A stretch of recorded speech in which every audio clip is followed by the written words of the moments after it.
Les arts et métiers transformés en immenses laboratoires. Ici, on apprend à percer les mystères de la science, du plus simple Ici, on va essayer de prendre la pièce sans se mouiller les doigts. au plus complexe. Ici, ce qu'on a, c'est un liquide qui n'est pas newtonien. Et parfois, il y a des mystères qui restent entiers. Ou presque. À l'origine de cette initiative, il y a la Maison de la laïcité de la Louvière. Qu'est-ce que la laïcité a à voir avec les sciences?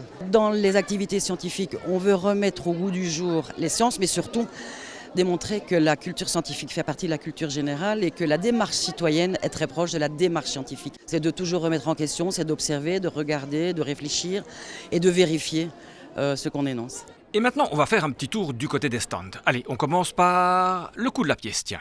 En fait, quand on allume la bougie et qu'on met le verre au-dessus, l'air va se dilater, donc il y aura plus de pression dans le verre et donc le niveau de l'eau va diminuer. Puis la bougie va s'éteindre et elle va contracter l'air et donc aspirer tout le produit qui était aux alentours. Quand je le prends dans ma main et que je lui applique une force, on peut voir que c'est comme de la plasticine, ça veut dire qu'il est solide.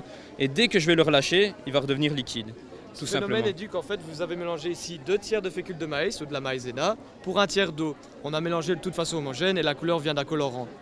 Et ce qui se passe, c'est que vous avez une liaison moléculaire très instable. Ça veut dire que si vous rentrez délicatement dans votre slime, vous allez pouvoir rentrer dedans comme un liquide. Tandis que lorsque, comme il a bien montré, lorsque vous allez très vite, vous allez séparer les molécules d'eau des molécules de maïzena. Pourquoi est-ce que vous vous êtes intéressé aux aimants? On est parti sur le but BB-8 de Star Wars, comme c'était la période, et on s'est demandé comment la tête pouvait tenir sur son axe. Et on a découvert que c'était par rapport au magnétisme. Dis-moi, qu'est-ce que tu as vu dans le microscope?